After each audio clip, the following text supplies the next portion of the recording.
Welcome. You're tuned into Tangled Threads. If you're digging our content, hit the like button and subscribe. Thank you. Hey everyone, I'm kinda new here and I've never written a post like this before. Also, I'm not going to be using anyone's real names in this for obvious reasons, but here goes. I remember that day like it was yesterday. The morning sun was barely peeking through the blinds, and the smell of fresh coffee lingered in the air. My wife Sarah was already up, bustling around getting the kids ready. She was always a morning person. She used to lean over, kiss me good morning, that kind of soft, gentle kiss that lets you know everything is right in the world. But that was a memory from a different time, from a life that felt a million miles away. It had been months since Sarah looked at me the way she used to, with that sparkle in her eyes.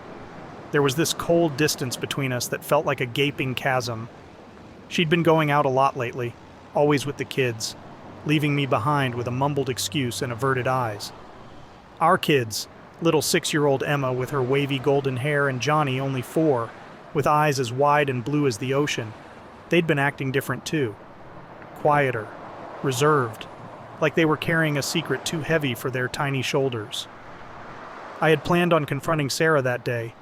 I had planned on asking her where she went, why she was distant, and why the laughter had drained from our home.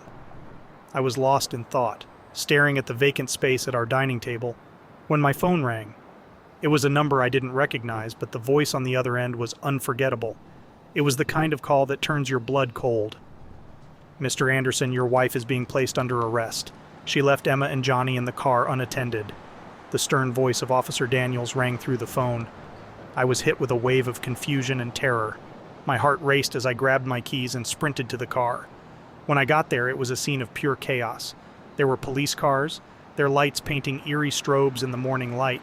Sarah was in handcuffs, her mascara streaked down her cheeks, and my kids, my beautiful kids, they were with another officer, their tiny bodies trembling. I scrambled out of my car, my heart pounding against my ribs like a wild animal caged and desperate to escape. That's when I saw Emma and Johnny. They were with a female officer, Officer Martinez. I'll never forget her. She had this calm, steady presence. In the midst of my world collapsing, amidst the chaos of betrayal and blaring sirens, she was a silent anchor. Emma and Johnny were seated on the curb. Officer Martinez was beside them, her uniform crisp, yet somehow unimposing. She had managed to bring a sense of calm over my kids who, given everything, were eerily silent, their wide eyes taking in the scene unfolding before them. As I rushed over, Emma's little arms reached out. I swept her up, feeling the tremble of her tiny body against mine. Johnny, with his ocean blue eyes wide and filled with confusion, clung to my leg. Officer Martinez offered a sympathetic smile, her eyes reflecting the understanding that words could not express. "They're okay," she assured me, her voice the eye of the storm, a brief respite from the chaotic winds swirling around us. I pulled Johnny close, his small frame fitting easily in my arms beside Emma. In that moment, the rest of the world faded away. The accusations, the betrayal, the crumbling walls of my life, they were all background noise. In that moment, holding Emma and Johnny close, feeling the rapid beat of their hearts against mine, that was my world. Broken, yes, but beating still. Officer Martinez's steady presence was a silent promise. Amidst the ruins, amidst the storm, we were not alone. After reuniting with the kids, I headed back towards the scene. It was there that I ran into Mikey, an old friend from high school who had become a cop. We used to play football together, spend weekends fishing. We lost touch over the years, but seeing him, especially in that moment, felt like a lifeline. Mikey pulled me aside, his face grave. "Hey man, I shouldn't be telling you this." He hesitated, and I could see the struggle in his eyes, but he carried on. "We found Sarah with another man. Your kids were left in the car while she was, well, you know." The ground beneath me shifted. The woman I pledged my life to, the mother of my children, was a stranger. Each revelation hit like a sledgehammer, shattering the life I thought I knew. Sarah's voice, pleading and desperate, faded into the background. I was numb. I wrapped my arms around Emma and Johnny, their small frames fragile and scared. I promised them right then and there, amid the swirling lights and the cold stares, that I would protect them. Always. As the cops were figuring out all the legalities and whatnot, Mikey walked up to me. The scene was chaotic, but he had this calmness about him that helped ease the tempest inside me. if only just a little. "Hey, if you want to talk to Sarah, now's the time," Mikey said. He gestured over towards the police car where Sarah was. Tears stained her face, making her almost unrecognizable. My heart was pounding a million miles a minute as I stepped towards the cop car.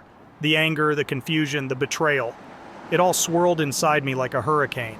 But looking at her, sitting there, a mix of defiance and shame in her eyes, I needed answers. I walked over and Mikey stayed close, a silent support amidst the storm. Sarah looked up, our eyes locked. It was like looking at a stranger. "Sarah, what the hell?" I spat the words, not caring about the anger lacing every syllable. "John, I can explain," she started, but her voice was weak, almost defeated. "No, don't give me that. Our kids, Sarah, you left them in the car. And for what?" The last word hung heavy in the air between us. She broke down, her sobs a mix of guilt and something I couldn't quite place. "I didn't mean for this to happen. It just got out of hand. I'm sorry, John." I looked at her, this woman I'd shared a life with, a bed with, and I realized I didn't know her. The Sarah I knew would never put our kids in danger, would never betray us like this. "I loved you, Sarah. God, I loved you so much," I whispered, the pain piercing through the anger. "But I don't even know who you are anymore." Tears streamed down her face, and for a moment a flicker of the woman I once knew flashed in her eyes. But it was gone as quick as it came. She was a stranger. "Can a woman not have fun?" Sarah screamed from the car. "Fun? What kind of fucking fun is this? Abandoning our children so you can live some kind of high school fantasy?" Her face dropped to the floor of the car. "I guess I don't matter now. I guess all the years of being a good housewife just wasn't enough," Sarah mumbled, trying to get any ounce of sympathy. "Shut your stupid ass up, Sarah. This pity party isn't going to work. If anyone deserves pity, it's your fucking children. I guess all those years of them being nothing but blessings to our lives wasn't enough for you. I'm sorry, Sarah, but you're a whore." Her face stayed pointing down. Mikey put a hand on my shoulder, pulling me away. The gravity of what was unfolding hit me like a ton of bricks. Our family was shattered. The woman I pledged forever to had torn us apart piece by piece. We turned away from the police car, from Sarah, and the life we once had. In the silent space between the sobs and the accusations, something unspoken passed between Mikey and me. A silent understanding that life as I knew it was over, and the path ahead, though littered with the debris of betrayal and heartbreak, was also a journey to a new beginning. The kids and I, we were all we had now. But in that moment of shattering realization, I also understood something else. We were enough. We were broken, yes, but not beaten. In the ruins of our old life, we'd build something new, something real, piece by broken piece. The aftermath was a blur. Lawyers, courtrooms, custody battles. I learned the sordid details of Sarah's affairs, the men she'd meet while our kids sat in the car, waiting, innocent and oblivious. We were once the picture of the American dream. A beautiful home, happy kids, a marriage that was supposed to withstand the test of time.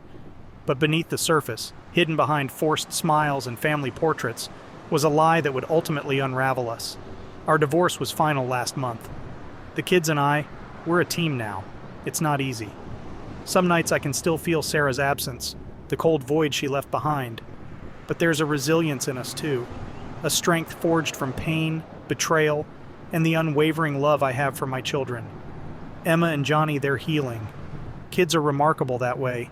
They bounce back, their spirits untethered by the heavy chains of betrayal and loss. We're building something new, something real. Each day is a step away from the chaos of that fateful morning and a step closer to a future defined not by Sarah's betrayal, but by the unbreakable bond between a father and his children. I look at Emma and Johnny, their laughter filling the spaces of our home that were once drowned in silence, and I know we'll be okay. We're more than the tragedy that tried to define us. We're survivors, warriors of a life that's yet to unfold. Every smile, every hug, every "I love you, Daddy," is a reminder that we didn't just survive the storm. We emerged stronger, braver, and unbroken. Update. Hey everyone, it's John again. Man, it's been a whirlwind these past few months. Becoming a single dad overnight, dealing with the fallout of Sarah's betrayal, trying to pick up the broken pieces of our life. It's been a rough ride. There have been nights when the weight of it all pressed down so hard I thought I wouldn't make it to dawn. But every morning the sun came up and so did I. Emma and Johnny, they've been my rocks. seeing their little faces, eyes still full of trust and love. It gave me strength I didn't know I had. We've been each other's safe harbor in the storm, clinging together amidst the wreckage of our old life. I won't lie, the anger and betrayal still lingers. There are nights the quiet of the house screams louder than the chaos of the day Sarah was arrested. But life, it has a funny way of throwing you a lifeline when you least expect it. A couple of weeks back, I dragged myself into work, the weight of the world on my shoulders. My boss called me into his office. I figured, great, what now? But life, like I said, it's full of surprises. They offered me a new position, more pay, way less hours. I know, sounds too good to be true, right? But there I was, a lifeline thrown my way amidst the storm. I took it, of course. Who wouldn't? Life's different now. The extra money means I don't have to worry about the bills piling up. It means Emma and Johnny can have those little extras that kids should have. We can eat out whenever we want, try those fancy ice cream flavors that cost an arm and a leg. Hell, we even took a vacation last month, just the three of us. The beach, the endless stretch of ocean. It felt like a breath of fresh air, a chance to breathe after months of suffocating. There's a healing in those little moments, you know? Watching Johnny build a sandcastle, his little hands so sure and determined. Seeing Emma's laughter dance with the ocean waves. They're reminders that we're more than the betrayal that tried to define us. We're survivors, warriors in a life that's yet to unfold. We're getting there day by day, piece by broken piece.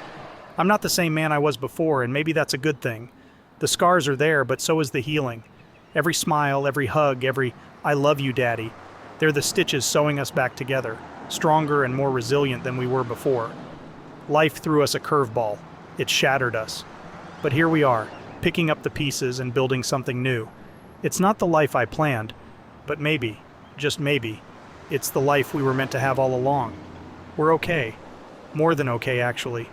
We're strong, unbroken, and stepping into a future where the chains of the past have no hold.